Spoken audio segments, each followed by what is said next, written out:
Você que tem o sonho de criar um programa de rádio, podcast, fale com a nossa equipe e venha realizar o seu sonho aqui na Is Rádio e Podcast. Inscreva-se no nosso canal no YouTube e siga também as nossas redes sociais, Facebook e Instagram. Ative as notificações, curta, comente e compartilhe nossa programação. Is Rádio e Podcast.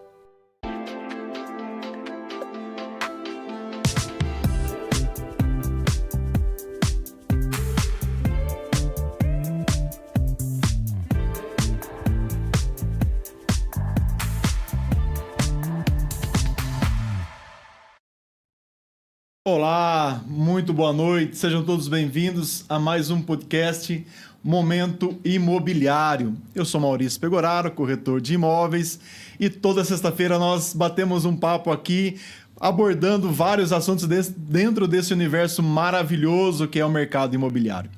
Como toda sexta-feira já é praxe, já é de costume, eu sempre trago um convidado para abordar vários temas relacionados a esse negócio, a esse mercado.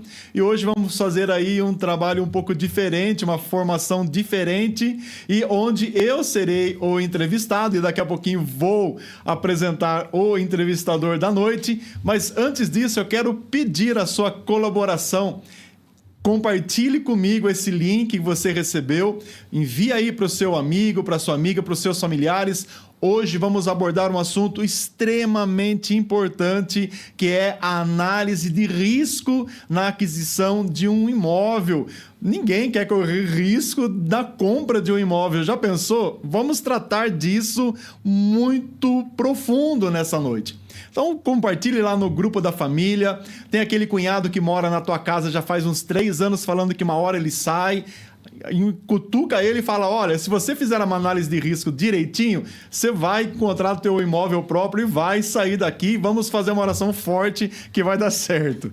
Mas encontra e você vai buscar. Me ajuda no compartilhamento. Várias pessoas têm me procurado durante a semana, compartilhando, conversando, falando: Maurício, eu tenho esclarecido muitas dúvidas com relação ao mercado imobiliário através do podcast. Então isso é muito útil. O podcast, ele é criado nesse intuito de trazer esclarecimento dentro do mercado imobiliário. Sabe, Alessandro, daqui a pouquinho vou apresentar você, mas ao menos uma vez na vida as pessoas vão precisar adquirir um imóvel, ou vender um imóvel, ou herdar um imóvel, ou trabalhar um imóvel. Por isso é de suma importância que eu conheça e tenha o máximo conhecimento dentro desse assunto. Mas sem mais, eu quero apresentar aqui o meu amigo Alessandro, e ele vai se apresentar. Ele é professor universitário e nessa semana nós estávamos jantando e aí uma pessoa muito querida, a esposa dele, comentou: mas Maurício, por que você não convidou o Alessandro para ele entrevistar você? Eu falei: fechou, essa noite vai ser diferente. Então corre lá, compartilha e fala: hoje o podcast Momento Imobiliário vai estar num formato diferente. Alessandro, muito boa noite, muito obrigado por você ter aceito o convite. Eu que agradeço, Maurício, pelo convite, estar aqui, é um prazer conhecer o estúdio, eu sempre via pelo YouTube, sim, né? E agora que eu estou vendo o estúdio, muito bacana. Maravilha. Então é um prazer estar aqui com você. Alessandro, conta um pouquinho da sua história, por favor, para que o público conheça você. Tá. Me apresentar, né? Então, meu nome é Alessandro, eu sou professor universitário da Unicamp, né? Eu dou aula na engenharia de produção. Em específico, né? Eu trabalho com o mercado financeiro, né? Mais ou menos aí já tem uns 5, 6 anos eu tenho direcionado a pesquisa para o mercado financeiro. E isso foi um dos pontos, né, que fez também a gente que me fez vir para cá para que a gente pudesse discutir, porque a gente tem um ponto em comum. Para aqueles que trabalham no mercado financeiro, sabe bastante que risco é uma coisa que a gente convive diariamente no mercado financeiro. E aí, o Maurício, a gente estava lá conversando e ele falou algo para mim que é uma extrema novidade: risco na hora de comprar um imóvel. Porque nessa parte eu sou totalmente leigo, né? Totalmente leigo.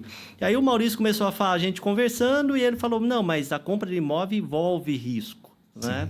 E aí eu me interessei pelo assunto, inclusive o Maurício me mandou todo um material. E aí a gente falou: não, então vamos conversar junto lá, a gente tira as minhas dúvidas, que provavelmente são as dúvidas de muitas pessoas que estão estão nos ouvindo. Meu pai amado, professor universitário da Unicamp. É só pela graça hoje. Mas vamos lá, Maurício, eu vou assumir o papel de entrevistador, não terei a mesma competência sua, mas vou me esforçar aqui para conseguir te entrevistar, tá ok? Bem, você me mandou um material, Maurício, e aí eu dei uma lida e fiz algumas perguntas, fiz aqui o meu rascunho, né? Como um bom professor trouxe a caneta, meu rascunho. Então, vou fazer algumas perguntas que realmente eu fiquei bastante curioso. Que legal. A primeira pergunta, quando eu li no seu material, você fala o seguinte, né? Toda transação imobiliária envolve um risco, tá? Essa era a minha primeira dúvida. Eu achei que comprar um imóvel, seja uma casa, um apartamento, um galpão, né? Comprar um terreno, qualquer coisa, para mim era algo totalmente seguro. Então, a primeira dúvida, assim, que eu não sabia, que agora te faço, é o que é esse risco envolvido na compra do imóvel? O que é isso que você chama de análise de risco? Alessandro, toda negociação imobiliária, nenhuma dela é 100% segura. Toda existe uma pequena margem de risco ou uma grande margem de risco. Tudo vai depender da informação que eu levanto, do conhecimento que eu vou buscar para que aquela transação imobiliária ocorra da maneira mais leve e mais tranquila possível. A análise de risco, ela nada mais é do que uma pesquisa profunda, principalmente da parte documental do imóvel que eu quero comprar e também do vendedor. Uma análise do vendedor que está comercializando, negociando, vendendo aquele imóvel. Então, a análise de risco ela vai buscar clareza, ela vai trazer luz sobre aquela situação daquele imóvel, se aquele imóvel está apto a ser negociado e se aquele proprietário também não tem nenhum tipo de pendência na justiça, algum processo que está em fase ali de execução e que não aparece no primeiro momento. Tudo isso eu levanto na análise de risco para que eu possa ter segurança na continuidade da aquisição daquele imóvel. Então, é muito importante a análise de risco. Entendi. Então, quando a gente fala de risco, eu vou trazer pelo menos pelo meu mundo, que é no mercado financeiro. Então, quando eu faço uma operação financeira, eu corro o risco de perder dinheiro. O que a gente está falando é da mesma coisa. Se você fizer uma transação imobiliária errada, a gente está falando que existe um risco de perder dinheiro. E não só perder dinheiro, né, Alessandro? A grande maioria das pessoas adquire imóvel uma única vez na vida. E se ela não faz essa análise de risco profunda e da maneira correta, com auxílio de um profissional qualificado, corre esse risco dela adquirir um imóvel que, no papel, nunca vai poder ser dela. Ela nunca vai conseguir transferir aquele imóvel para o nome dela. Já imaginou? Esse é um risco que nós estamos falando, assim, do futuro, talvez, de uma família. O trabalhador trabalhou, batalhou a vida toda, conseguiu juntar, herdou um dinheiro ali, viu um imóvel e quis comprar, adquirir aquele imóvel. Não fez a análise correta de risco, não teve auxílio de um corretor capacitado ou de um advogado especialista em direito imobiliário. Ele não fez nada, ele simplesmente correu e comprou com a emoção que nós vamos falar aqui dessa noite. Corre esse risco dele nunca ser dono, de fato, no papel daquele imóvel. É muito sério. Entendi. Então, o assunto realmente é importante. Vamos começar. A segunda pergunta que eu queria te fazer é o seguinte. É comum as pessoas interessadas em adquirir um imóvel realizar essa análise de risco antes da compra? Porque você está falando para mim o seguinte, olha, existe um ponto importante que é fazer análise de risco. A pergunta é, as pessoas fazem a análise de risco? A grande maioria, quando é uma compra feita à vista, por exemplo, quando é feito por financiamento bancário, lá na frente o banco vai fazer a análise. Então, aí já tem uma certa segurança. Mas quando é uma compra direta entre comprador e vendedor que não passe por um financiamento imobiliário, por exemplo, infelizmente, existem muitas pessoas que fazem essa negociação sem fazer uma análise de risco. Hoje mesmo estava conversando com um parceiro de negócio meu, hoje, e ele comentou que conhece uma pessoa que é sempre assim, um amigo do meu amigo, ele é inquilino, tá? Não tem o contrato de locação, não passa por imobiliária, é direto com o proprietário do imóvel, e ele se interessou na compra daquele imóvel. E ele ali imaginando que indo direto com o proprietário vai levar vantagem. E o proprietário imaginando que vender direto pro inquilino também vai levar vantagem, ou vai economizar alguns reais, já começaram a fazer a negociação. Só que chegou num detalhe. Precisa ser financiado aquele imóvel. E o engenheiro do banco foi até aquele imóvel e reprovou o imóvel, não passou na vistoria. E agora ele não sabe para onde ir. O que tem que ser feito, o que falta ser feito, o que pode acontecer ali para que aquele imóvel de fato esteja em condição de ser financiado. Tudo poderia ser evitado se houvesse feito uma análise de risco. Que nós vamos ver aqui as etapas da compra de imóvel. Mas hoje, graças a Deus, muitas pessoas têm tomado consciência. Porque vai concordar comigo, Alessandro, que não é todo dia que alguém acorda de manhã e fala, vou comprar um apartamento de 800 mil reais. A pessoa levanta, eu estou com vontade de comprar um imóvel. Às vezes, como eu já falei aqui, às vezes é a única transação imobiliária que ele faz na vida. Então, se eu não tiver conhecimento, não tiver esse cuidado de não ser levado pelas emoções e fazer essa etapa tão primordial, tão necessária, eu vou estar comprometido ou comprometendo uma grande parte da minha vida. Então, sim, tem muitas pessoas que têm começado a ter essa consciência, têm buscado o auxílio de um corretor capacitado, devidamente credenciado pelo Cresce, ou o auxílio de um advogado especialista em direito imobiliário para que faça essa análise de risco antes de fazer qualquer coisa. Antes de falar para o proprietário, eu vou comprar teu imóvel, antes de qualquer coisa. A análise, na maioria das vezes, são informações públicas, que todos têm acesso, mas nem todos conseguem interpretar. Nem todos conseguem entender se aquilo oferece risco ou não, se aquela informação na matrícula do imóvel oferece risco ou não. Então, isso é muito importante. E, graças a Deus, tem aumentado o número de pessoas que têm acordado um pouquinho e falou, opa, pera um pouquinho só, deixa eu fazer uma checagem primeiro, deixa eu dar uma olhadinha no documento do imóvel, no documento dos proprietários, ver se eu tenho condição de avançar nessa negociação. Entendi. Então, você está falando assim, está aumentando o número de pessoas, estão tendo consciência, quer dizer que tem muita gente tendo problema. Com certeza. Tá. Tem pessoas tendo muita problema. dor de cabeça. Tem muitas dores de cabeça. Muitas pessoas. E existem, por exemplo, casos irreversíveis, tipo, comprei um imóvel, tá com problema, e realmente a pessoa perder realmente, falar, olha, o seu investimento está perdido ou... Alguma situação, sim. Por exemplo, nesses extremos. Nós vamos abordar ali na frente, por exemplo, eu compro um imóvel que está alugado. Tá? Eu vou comprar um imóvel e está alugado, já está gerando renda, mas aí eu não tenho o pequeno cuidado de perguntar para o proprietário, olha, esse imóvel já foi ofertado para o inquilino? Não foi ofertado para o inquilino, ou então nem toma esse cuidado. Porque pela lei do inquilinato, o inquilino tem a preferência da compra do imóvel. Sim. Então, de repente, o proprietário ele oferece aquele imóvel por 500 mil reais para o interessado na compra, não oferece para o inquilino e é feito a negociação, ele pede um sinal, sei lá, pode atingir 100 mil reais, por exemplo. O inquilino aciona a justiça e fala, opa, mas eu não me deram o direito, eu não fui incluído na oferta desse imóvel, não me avisaram que o imóvel estava à venda, o imóvel foi vendido e eu não fui notificado. Pela lei, aquela transação pode ser cancelada e a parte que recebeu o sinal teria que devolver. Mas supomos que ele gastou, ele pagou uma cirurgia às pressas. Não, de repente é uma cirurgia às pressas que precisava passar, ele já usou aquele recurso e não tem como restituir o interessado na compra. E aí, vai para onde? O juiz pode cancelar aquela compra sim, senhor. Legal. Então tem várias nuances aqui, vários tópicos que nós vamos abordar aqui na questão da análise de risco. Perfeito. Então vamos entender um pouco, Maurício, como funciona essa questão então de compra e venda de um imóvel. Então vamos imaginar, eu, Alessandro, cheguei em Limeira e quero comprar um imóvel. Uhum. Qual então seria o passo a passo? O que eu tenho que fazer para que consiga comprar um imóvel sem ter dor de cabeça? Sim, Que eu consiga comprar e depois dormir tranquilamente. Quais são os passo a passo? Porque eu tenho que ter uma ideia. Eu vou passar por uma experiência que ela tem que ser prazerosa para a minha vida. Em muitos casos, eu já vi muitos casos que a compra de um imóvel foi traumática e que comprometeu muito sério a vida das pessoas. Então, a primeira etapa realmente é a análise de risco.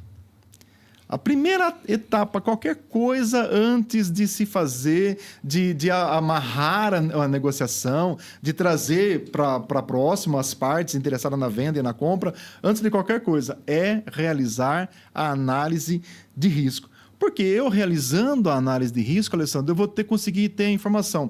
Esse imóvel, existe alguma irregularidade pendente nele?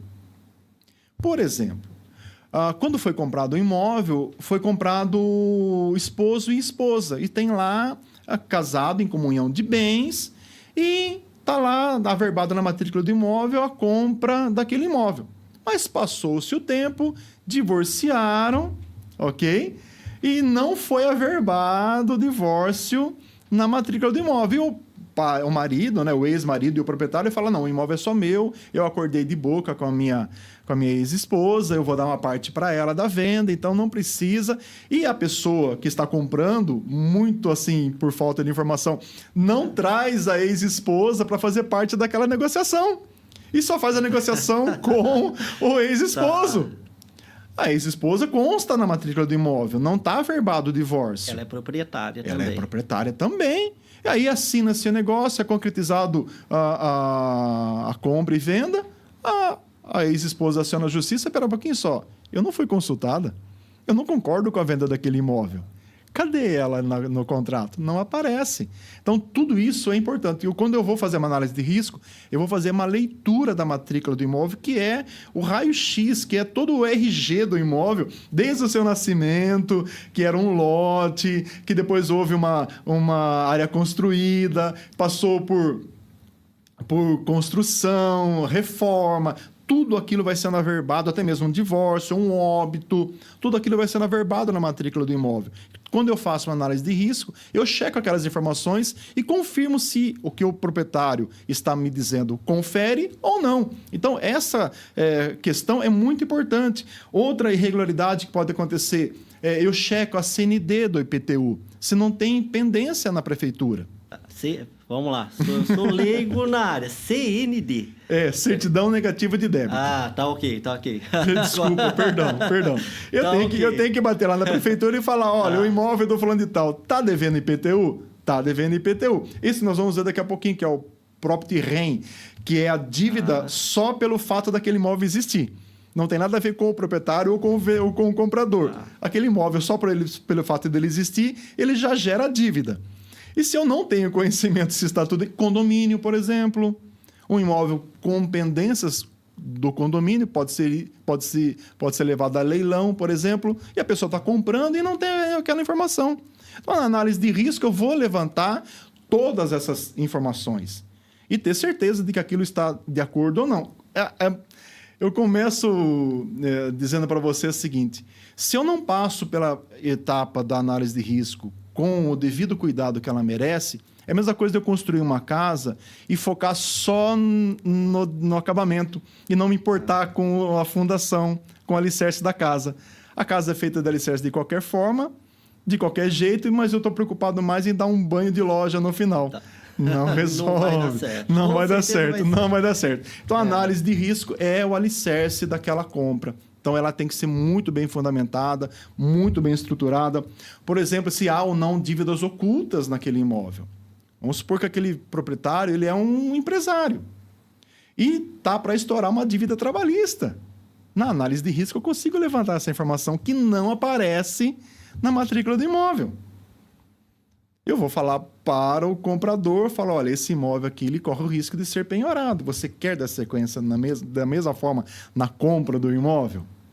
Então, tudo isso nós vamos vendo na análise de risco. Outra coisa que eu consigo ver, se esse imóvel está sendo alvo da justiça, por exemplo, na questão de condomínio, se o vendedor está ou não cometendo fraude, se o vendedor sabe que vai estourar um processo grande contra ele, ele sai transferindo o imóvel como doação, passando para o nome da esposa, ou do filho, do irmão, e aí o irmão vende aquele imóvel, sai do nome do antigo proprietário, mas a justiça vai chamar o vendedor, o comprador, vai bater lá na casa dele e falar, fulano, você está participando dessa fraude. Não estou. E na maioria das vezes não está, não sabe que aquele imóvel, que aquela transação imobiliária foi interpretada pela justiça como uma movimentação fraudulenta, para escapar da justiça. Então, tudo isso vai gerar uma enorme dor de cabeça se eu não faço essa análise de risco da maneira correta. Entendi. Então, só pegando um exemplo, as pessoas, talvez, como eu, né, deixaram mais claro. Então, na realidade, existe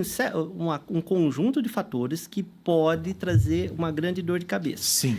E essa dor de cabeça, na realidade, você compra e ele passa a não ser o seu, inclusive você pode ter que responder judicialmente por aquilo. Exato, sem fazer parte do negócio. Você agiu de boa fé, gastou um dinheiro justo e suado, foi as economias da sua vida, e mesmo assim você pode responder judicialmente por algo que você não tem a menor ideia do que estava acontecendo. Com certeza, e isso é mais comum do que a gente imagina. Você ouviu falar na expressão do cavalo de Troia? Já, conheço. Para quem está em casa, cavalo de Troia foi uma tática que o exército grego usou acho que foi grego para atacar Troia, ou Troia para atacar a Grécia, uma coisa assim. Compunha-se num cavalo de madeira, um presente dado para o reino que estava em guerra, como uma forma de paz, só que dentro daquele cavalo existiam muitos soldados, e aquele cavalo foi deixado na porta da fortaleza e foi colocado para dentro daquela fortaleza. À noite, aqueles soldados saíram de dentro do cavalo, abriram a porta e o exército invadiu e destruiu a cidade de Troia. Muitas vezes eu compro um imóvel com um monte de soldadinhos lá dentro que vai destruir aquele sonho se eu não faço essa análise de risco da maneira correta que ela tem que ser feita. Entendi. E só para deixar claro, por exemplo, se o imóvel tiver problema judicial, as coisas, para a justiça, não adianta você falar que não sabia, né? Para a justiça, ela parte do princípio que todos conhecem todas as leis. Isso é um princípio, né? É mais ou menos você ser parado pelo policial, você bebeu e falar que não sabia que não poderia beber. Exato. Então, aqui também se aplica a mesma regra. Você chegar para a justiça e falar, mas eu não sabia... Isso cola. Não é argumento. Não cola. Tá. Por exemplo, eu fiz a venda de um imóvel no ano passado e o proprietário fez um empréstimo pessoal no banco e deu o imóvel como garantia. Na análise de risco, que eu sempre faço, todas as vezes, toda negociação imobiliária, eu faço essa análise minuciosa, levantei essa informação e mostrei para o interessado na compra. Falei, olha, tem um empréstimo, não é uma alienação fiduciária através de um financiamento bancário, mas sim um empréstimo que está ali e o proprietário já disse e confere com essa informação. O seu financiamento tem condição de quitar esse empréstimo e seguir os trâmites normalmente. Tudo bem? Vamos dar sequência? Pelo fato de estar tudo ali às claras e eu apresentar as certidões, o interessado se sentiu seguro e falou assim, não, vamos dar sequência e procedeu da maneira como eu havia dito. O financiamento quitou aquele empréstimo pessoal e o imóvel foi transferido para o nome do proprietário, do novo proprietário agora, com uma alienação fiduciária do novo financiamento dele. Então, essa informação é crucial para um bom desfecho do negócio. Então, essa é a primeira etapa só, né? Exatamente. Então, só um ponto importante. A hora que a gente está fazendo análise de risco, descobrir um problema, isso não inviabiliza a negociação do imóvel, evita a dor de cabeça lá na frente. Por exemplo, como você está falando, vamos supor que o imóvel tem um problema de condomínio. Não evita que eu negocie o imóvel, mas eu sabendo do problema, existe a possibilidade de corrigir o problema para o imóvel ser negociado sem qualquer restrição. Sim, porque o próprio interessado na compra, ele pode quitar essa pendência no condomínio, isso é colocado em contrato, e ele dá só a diferença para o antigo proprietário. Então, tudo isso, se é combinado, não é caro. Mas essa informação tem que ser trazida. Agora, o que torna inviabilizado, por exemplo, é um imóvel com muitos herdeiros. Já peguei situação com 9 herdeiros. E dentro desses 9, 2 ou 3 já tinham falecido. Que precisava agora da aprovação dos herdeiros, desses herdeiros, para que o negócio fosse dado continuidade. Mas a pessoa interessada falou, não, é muito burocrático, que realmente é. Já trouxe aqui a Bruna Inserp, que é uma advogada especialista em direito imobiliário. Ela explicou que em muitos casos, ela não desiste em nenhum caso, ela vai até o fim. Mas em algumas situações eu olho e falo, não, Não vale a pena. É mais fácil nós buscarmos um imóvel que está redondinho e garantir uma tranquilidade. Sim, todo mundo vai colocar a cabeça no travesseiro essa noite e vai dormir em paz daí. Eu quero dar aqui uma boa noite aos que estão acompanhando, a Lucas e Renata Zanetti, os fiéis telespectadores, ou como é que fala mesmo? YouTubers. A Simone Pegoraro, a Rosimeire Poretti, a Márcia Pegoraro, muito obrigado pela sua audiência. Maravilha. Essa é a sua primeira etapa, Alessandro. Tá, vamos lá então. E continuando, né, para entender. Então, na verdade, você está falando o seguinte: existe vários problemas que podem envolver a compra do imóvel. Sim. E a gente precisa estar focado nisso. Perfeito. Né? Uhum. Então, a pergunta básica é, então, em resumo, quais são os principais riscos na hora que eu posso correr na hora que eu vou comprar o imóvel? Uhum. Né? Quais são esses riscos que eu preciso estar de olho para não ter problema ali na frente? Então, são questões mesmo assim básicas. O imóvel que pode estar com dívidas ocultas ou que está sofrendo aí uma ação judicial, e o proprietário também que pode estar sofrendo processos que podem acarretar numa penhora daquele imóvel. Então, basicamente são essas informações que eu vou levantar numa análise de risco. Lógico, ela é muito profunda, ela abrange várias áreas, mas basicamente é viável a comercialização daquele imóvel? Se sim, vamos dar sequência. Se não, qual o melhor passo, qual a melhor forma de nós solucionarmos aquilo? Respondendo ao que você comentou, tem situações que não são impeditivas, mas vai exigir um certo tempo até que aquilo seja solucionado, para depois sim dar prosseguimento à compra daquele imóvel. Tá, legal. Então, em resumo, né? Uma das perguntas que eu acabei anotando aqui: como funciona, então, uma análise de risco na aquisição do imóvel? Tá? Então, agora, em resumo, o que é feito para que a gente consiga comprar o imóvel da forma mais segura possível? Essa checagem completa. Isso, é a primeira etapa. Porque a compra de imóvel, ela envolve pelo menos 4 etapas que nós vamos comentar nessa noite. A primeira etapa é a análise de risco.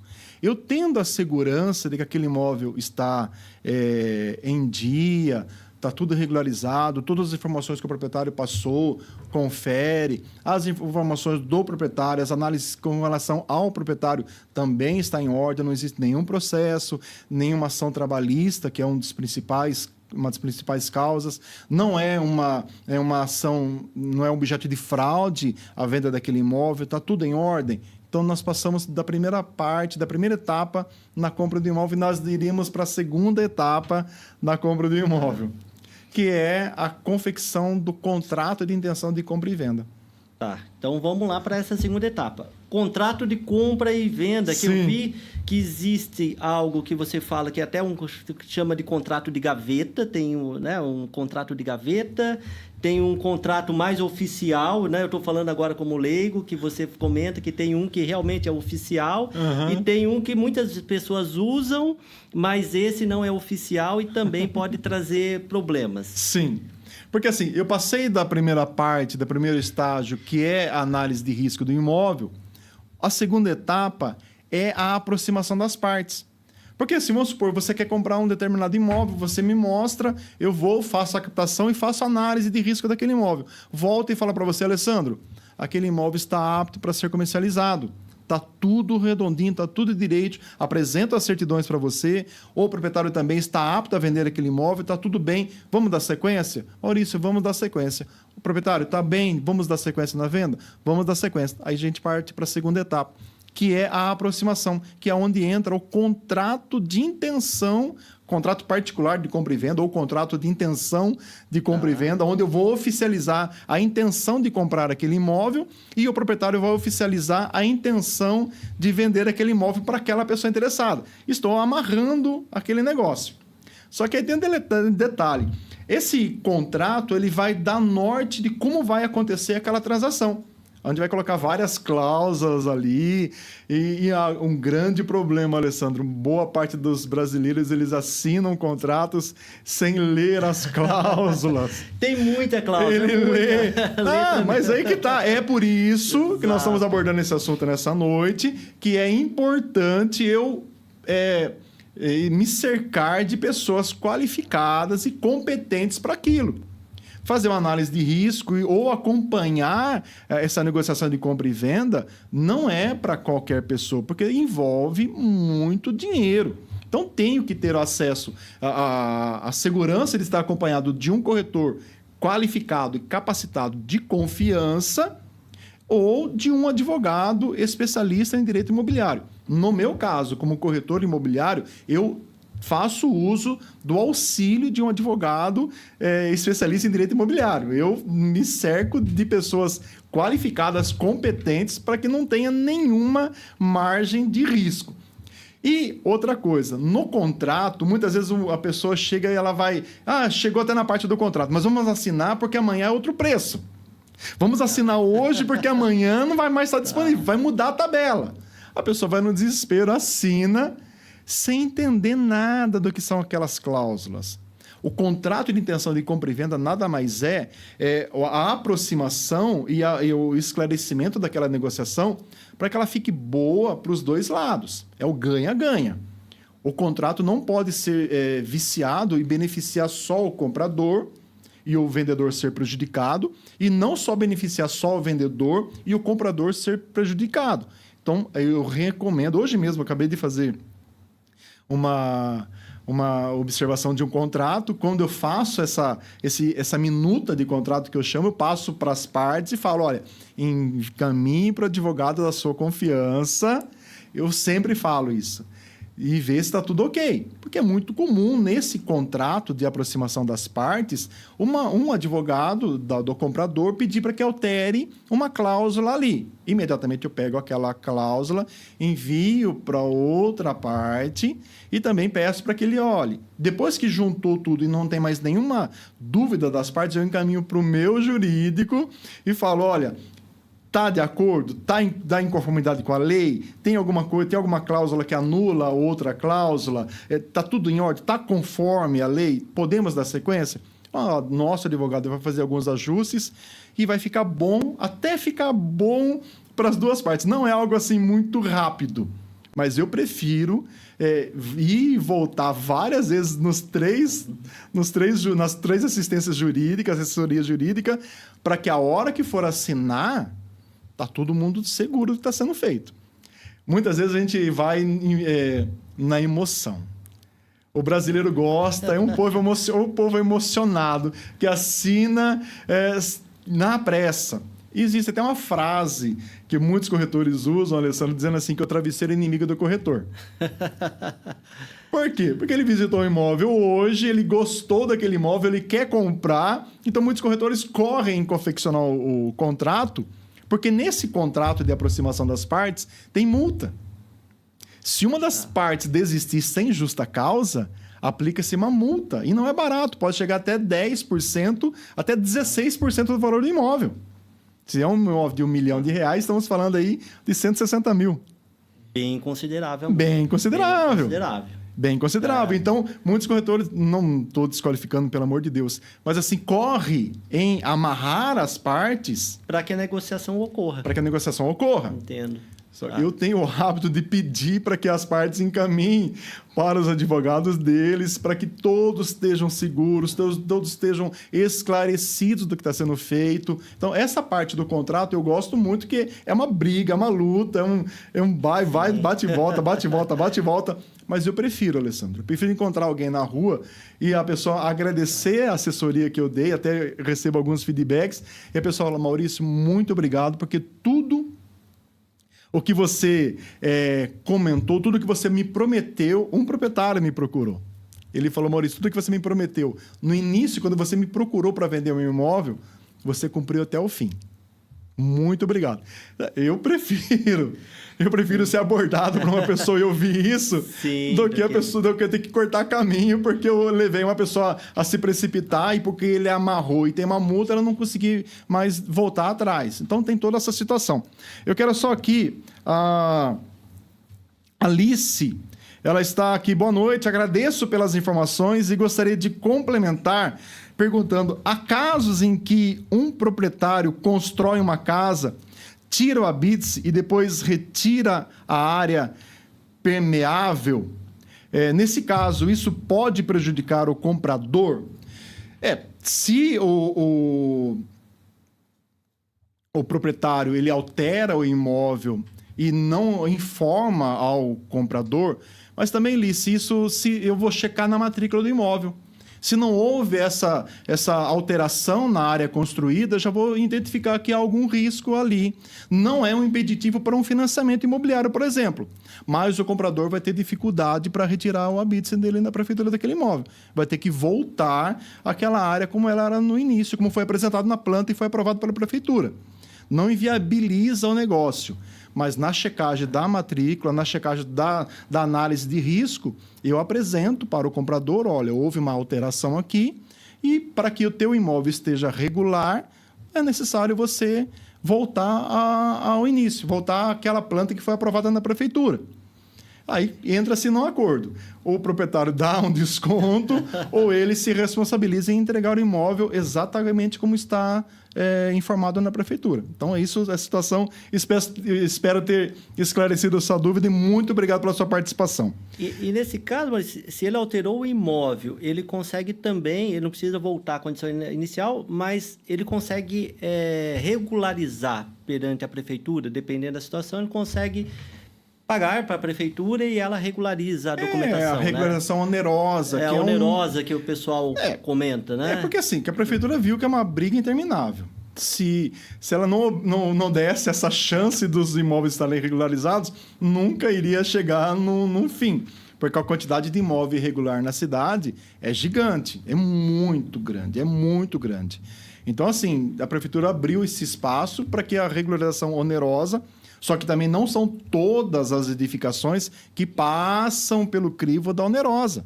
Além de estar irregular, ela ultrapassa o que a prefeitura permite. Vai além da porcentagem que a prefeitura permitiu. Então, ali também, nem com a onerosa ela regulariza. Tem que realmente alterar a configuração, desfazer de algum espaço do imóvel ou compra-se aquele imóvel da forma como ele está e o comprador ter ciência de que não vai conseguir regularizar aquele imóvel de uma forma tão fácil. Entendi. Tá. Bacana.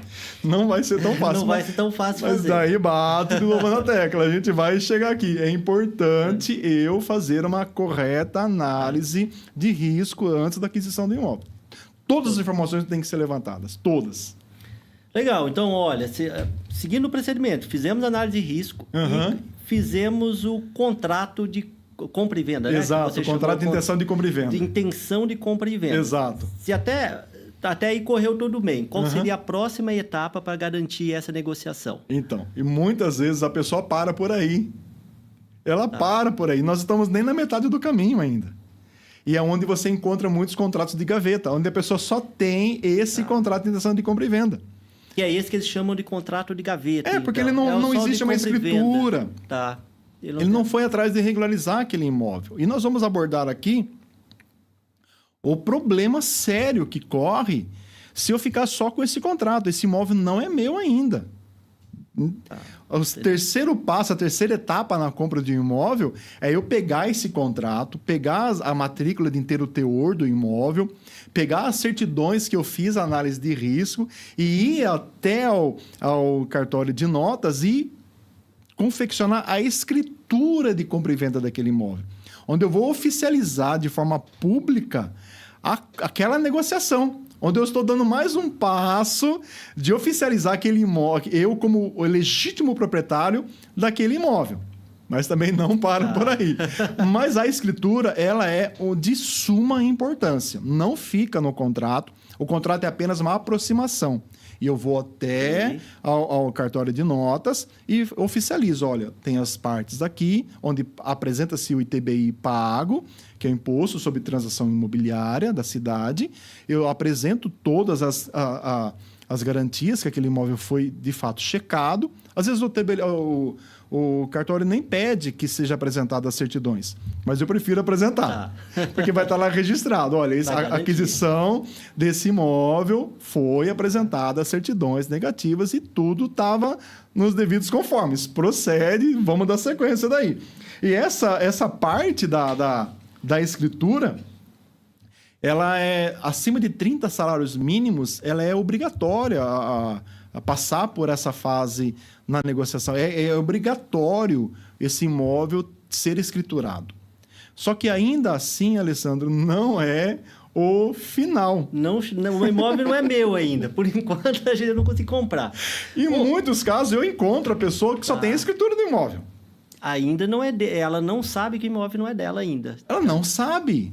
Ela tem certeza. Ela jura de pé junto que o imóvel é dela. Tá. Agora eu vou aproveitar e perguntar uma coisa. Até esse momento da escritura, ou você recomenda que alguns já fizeram a compra mesmo, o aporte do dinheiro, ou em que momento que se deve aportar realmente o dinheiro? Geralmente é dado um sinal na assinatura do contrato. Na assinatura do contrato. Geralmente gera em torno de 10% a 20%. Mas aí toda a análise de risco já foi feita. Já foi feita e já foi apresentada. Para que você faça sem qualquer dor de cabeça e com toda a segurança. Assessoria jurídica dos dois lados, tudo deu ok. Não há mais sombra de dúvida nenhuma. Mas apenas um sinal. Até agora eu não comprei o imóvel. Só um sinal. Tá. Nós estamos falando de um imóvel por compra à vista. Okay. Sem necessidade de um financiamento imobiliário. Ok. Aí eu vou fazer a escritura pública desse imóvel. Lá na escritura pública é que eu vou apresentar o ITBI pago e o comprador conclui o pagamento. Geralmente é ali na hora. Eu fico esperando o Pix. Então você fala, só deposite o dinheiro quando estiver fazendo a escritura. Depois que assinou a escritura. Depois que assinou todo mundo assinou a escritura. Aí faça o pagamento já faz o pagamento ali na hora. Tá. Para que nenhum dos dois tenha dor de cabeça. Nenhum. Já sai dali com o imóvel pago. Tá? Então, isso é muito importante porque eu estou oficializando na escritura, eu oficializo aquela transação imobiliária. Tá, ok. Tá tudo bem. Só que, infelizmente... Tem mais etapas pela frente ainda, para garantir. Tem, mas eu não posso parar aqui, né? Eu não posso parar. Por quê? Muita gente para por aí. Mas aí que está um enorme problema, Alessandro. Porque aquele imóvel, ele ainda não foi registrado no meu nome. Passo, não é... Tá. É o quarto e último passo. Imagina só... Eu posso dar brecha para uma dupla venda do mesmo imóvel, que é muito comum.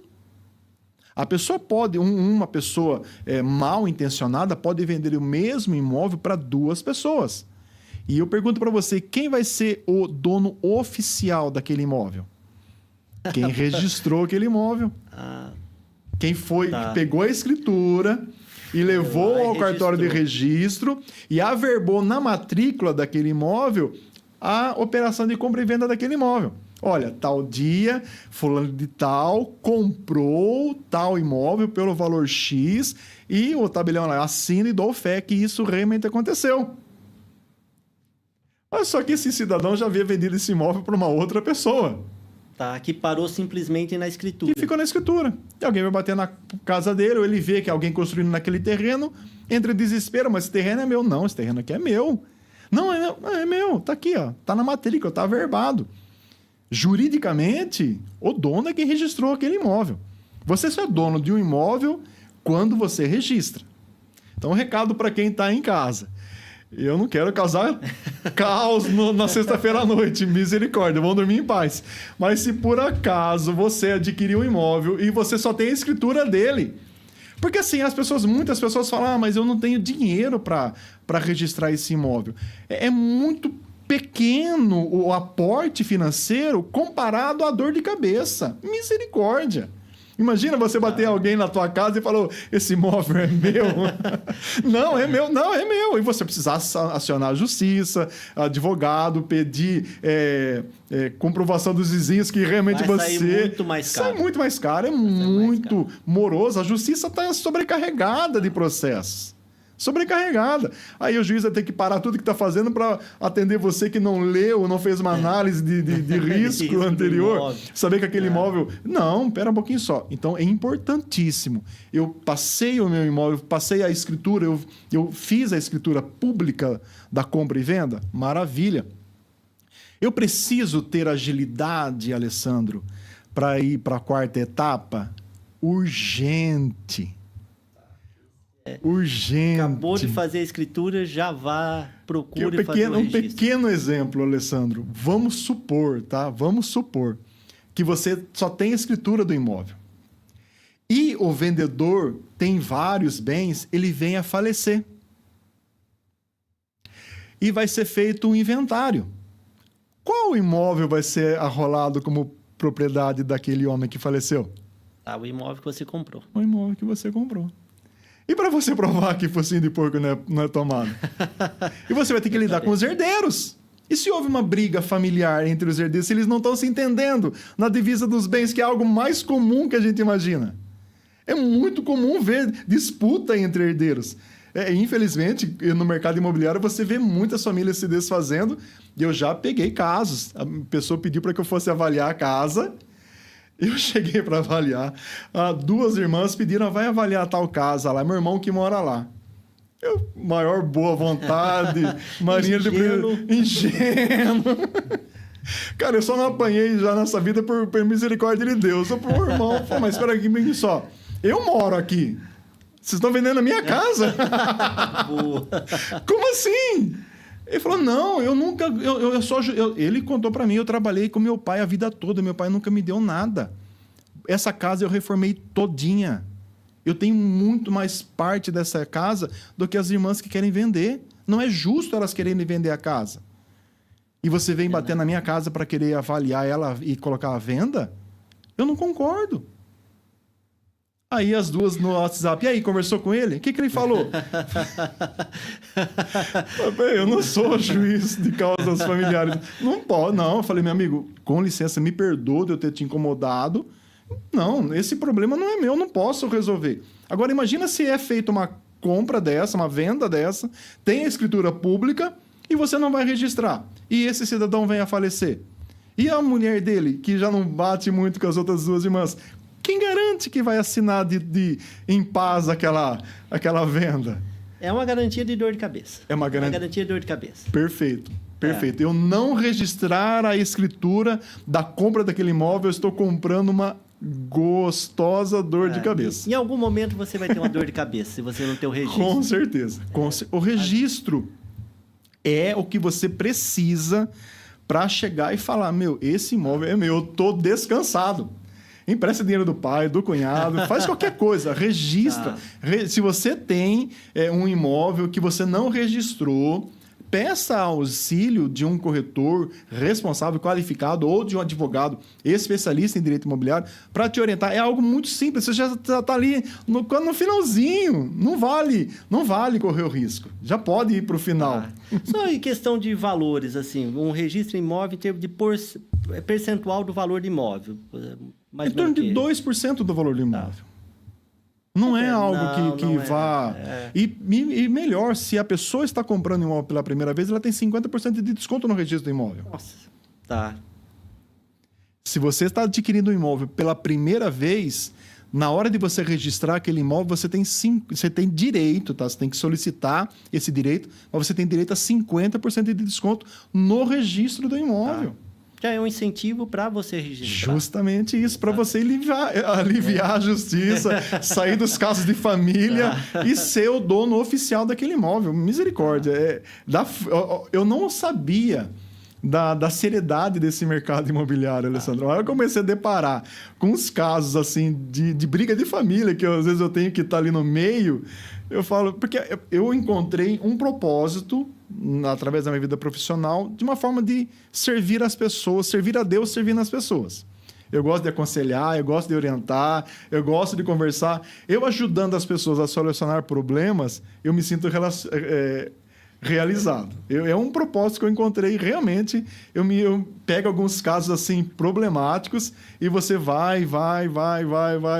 Solucionou, o casal tá dentro da casa, algo que eu me lembro, até me emociono. Eu vendi uma casa e ofereci um churrasco para o comprador. Falei, olha, assim que você pegar as chaves, e o vendedor também falou, eu vou fazer arroz, vou fazer vinagrete. A gente marcou e organizou um churrasco. Ele falou, Maurício, eu agradeço muito, mas a primeira festa vai ser meu pastor orando na casa.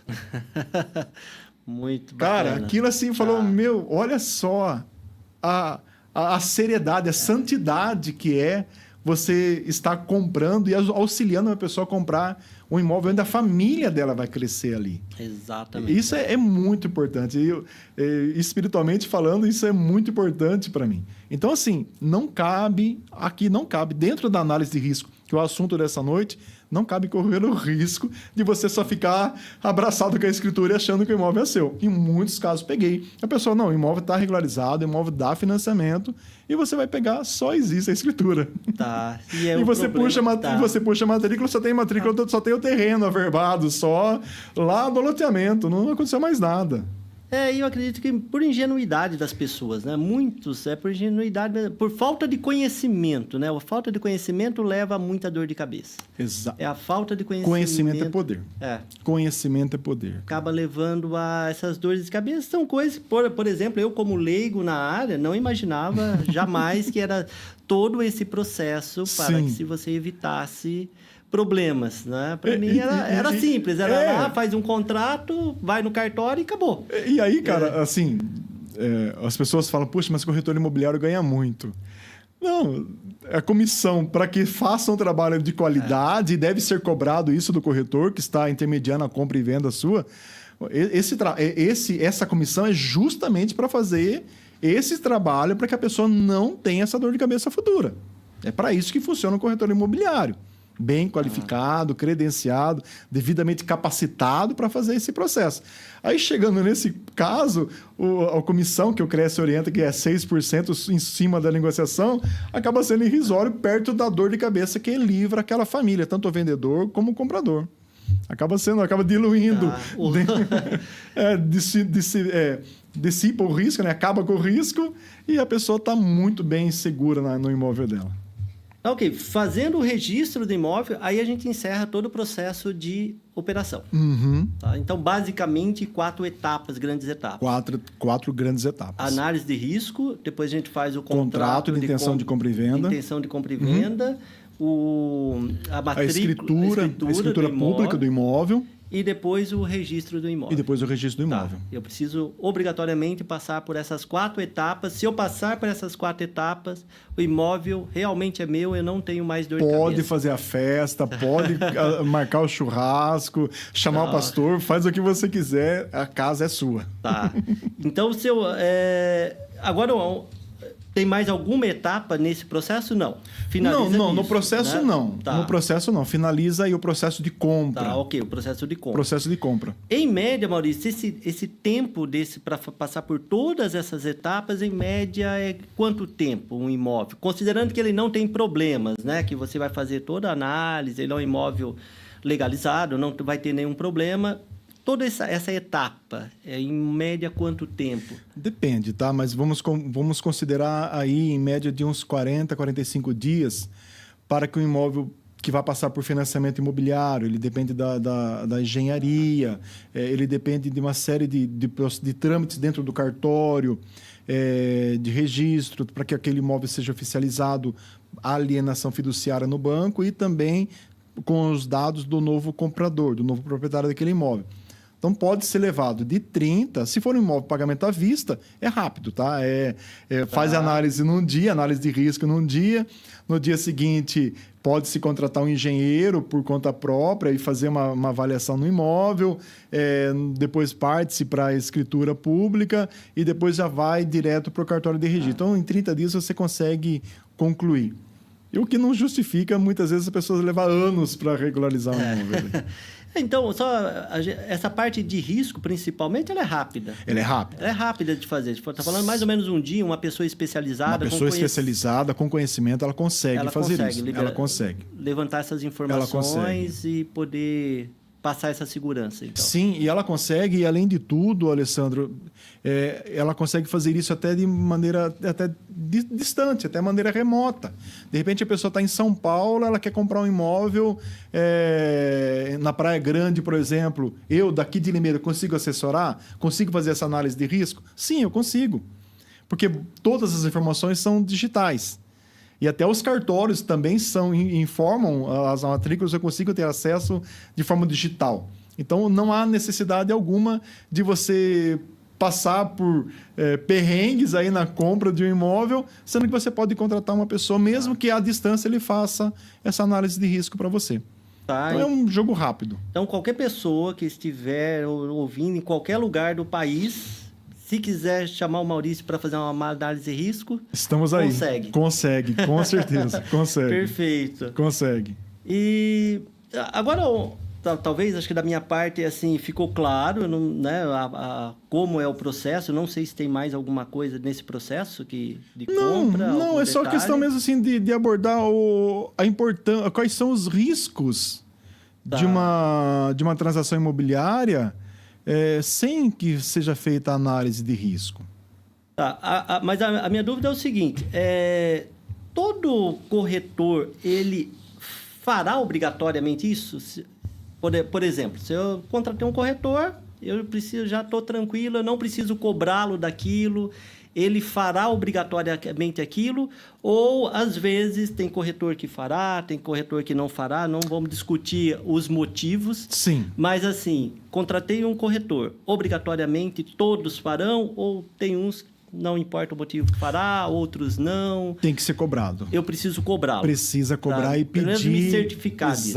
Exato. Precisa. Foi feita a análise? Foi. Quais são as certidões? Você pode encaminhar para que eu possa ler? Ou, se a pessoa for leiga, encaminha para o advogado de confiança dela. Também o advogado vai fazer uma análise rápida também e vai confirmar ou colocar alguma questão. Ele vai, não concordo com tal cláusula desse contrato. Isso pode ser feito e deve ser feito pelo corretor qualificado e credenciado. É uma obrigação da profissão. Tá, entendi. Então, mas para garantir, eu devo cobrar o corretor disso. Sim. Pelo menos assim, Sim. Mesmo leigo, perguntar para ele. Você fez análise de risco? Sim. Eu posso ter acesso às certidões. Posso ter acesso, verificar as documentações. Exato. Porque existem alguns riscos, né, Alessandro? Por exemplo, os riscos de dívida oculta. Então, por exemplo, se é um imóvel em condomínio e está lá com pendência no condomínio, eu preciso ter essa informação bem antes da negociação avançar. E também existe, por exemplo, uma dívida que só pelo fato do imóvel existir, ele já... É a mesma coisa que você comprar um carro. Imagina você comprar um carro e você falar que não sabe que você tem que pagar o IPVA. O vendedor não me falou que eu tinha que pagar IPVA. Tá. Mas aquele aquele carro tem IPVA atrasado.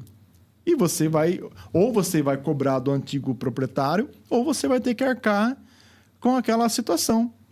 Quando eu não faço essa análise de risco, aquele presente vai cair no meu colo. E não tem muito o que fazer.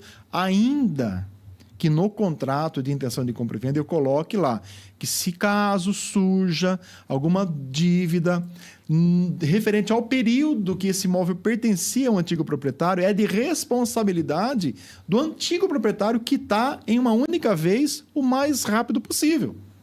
Isso está no contrato, mas é garantido que ele vai fazer isso? Ele pode alegar que não tem mais condição. E, de repente, é uma quantia enorme de IPTU. E porque aquele imóvel pode ir a leilão se não for quitado. Sim. Você entende? Então, é uma situação. O risco do imóvel tem dívidas ocultas, é real. Outro risco é imóvel ser causa de fraude, também é um problema.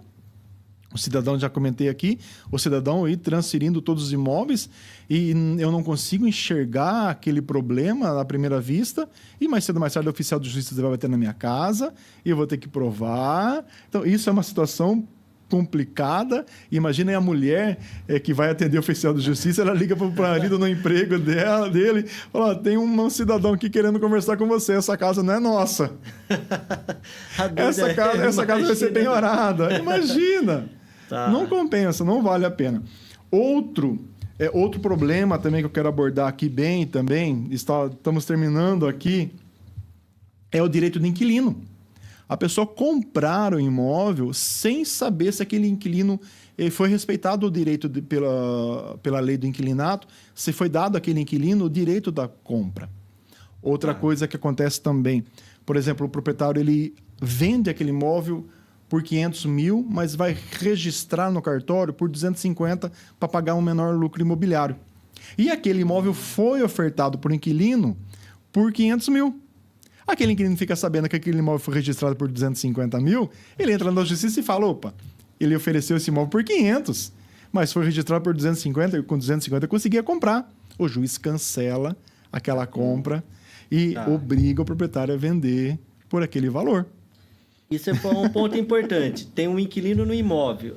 Esse acordo ele não tem que ser verbal, tem que ser assinado, que ele precisa assinar um documento falando que ele abre mão da preferência de compra. Abre mão do direito de preferência de compra. Tá. Não é algo averbado, assim, um palavreado. E né? em muitos casos, ponto importante. Nós já estamos chegando no final, o assunto rendeu hoje. Peço perdão a Ramon. Mas, assim, em algumas situações, nesse direito, ele abre mão da preferência de compra independente do valor do imóvel. Isso precisa estar ali. Assinado. Porque se eu coloco um valor e vou registrar por outro valor, aquele inquilino pode bater na minha... Ainda que ele não queira comprar aquele imóvel, ele pode bater na minha porta no futuro e cancelar aquela venda. Tá, então aquele ponto do proprietário falar, não, já conversei com o inquilino, tá tudo ok, ele não quer, não confia, né? Não, o melhor é ter algo assinado. Sempre. Evite isso daí. Evite problemas futuros. Não vale. Na questão da justiça, não vale o que está palavrado. Tem que estar o que está no papel. O que está no papel? Ele concordou? Não concordou. A ex-mulher concordou? Não concordou. Nem começa.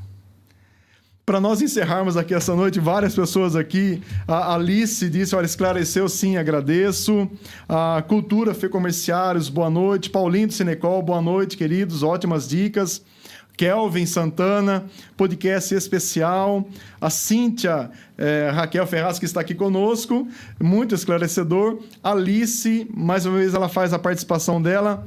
Só mais uma pergunta, o que fazer se o vendedor pedir para reduzir o valor venal, declaração na escritura visando pagar menos imposto de renda? Isso pode prejudicar o comprador. A Receita Federal, ela está de olho em tudo. Sim. Ela está de olho em tudo. Eu recomendo que não seja feito nada diferente daquilo que foi acordado. É um risco que eu não aconselho correr. É muito comum, principalmente na venda à vista, para que a pessoa não caia na questão da compra no pagamento do imposto do lucro imobiliário, se bem que você tem 6 meses para usar aquele dinheiro para uma nova aquisição de um outro imóvel, você está isento do lucro imobiliário. E também tem uma série de regras, dependendo do tempo que você está com aquele imóvel, se você reformou aquele imóvel, juntou todas as notas fiscais e por isso aquele imóvel foi vendido daquele valor. Então você tem uma série de formas de provar ou então diminuir o lucro imobiliário que você vai pagar daquela transação. Mas eu não recomendo registrar o imóvel por um valor menor do que o que foi acordado. Não dá certo. É mais fácil fazer um ajuste com o contador do que passar pela dor de cabeça depois de cair na malha fina da Receita, que acaba caindo. Vai cair. Não adianta achar que a Receita não sabe. Ela pode, sabe. Por algum motivo, não cobrar, mas que ela sabe, ela sabe. Ela sabe. Exatamente isso. Perfeito. Maurício, das minhas dúvidas eram realmente isso. Eu li aquele material, né, que você me passou. É realmente bastante interessante. Tirou várias dúvidas. Eu não imaginava que era tão, eu vou chamar assim, de complexo, né? Essa questão de comprar um imóvel e a importância de fazer essa análise de risco. Realmente, para mim, foi bastante esclarecedor. Maravilha. Ok? E obrigado pelo convite. Eu agradeço muito a experiência, foi muito bacana eu ser o entrevistado dessa noite. Agradeço aí a presença da Simone, da Cíntia. Quer vir dar um oi aqui para as câmeras? Não? Ramon, perdão pelo horário, querido. Deus abençoe. E quero desde já aqui que vocês tenham uma excelente sexta-feira, um ótimo final de semana. Fiquem todos com Deus, curta a família, aproveite cada momento desse final de semana. Deus abençoe ricamente. Muito obrigado, Alessandro. Obrigado você que participou com com seus comentários, com as suas dúvidas. É isso, o Momento Imobiliário é para isso, é para esclarecer e para fomentar esse assunto. Muito obrigado, ficam todos com Deus e até a próxima semana. Você que tem o sonho de criar um programa de rádio, podcast, fale com a nossa equipe e venha realizar o seu sonho aqui na Is Rádio e Podcast. Inscreva-se no nosso canal no YouTube e siga também as nossas redes sociais, Facebook e Instagram. Ative as notificações, curta, comente e compartilhe nossa programação. Is Rádio e Podcast.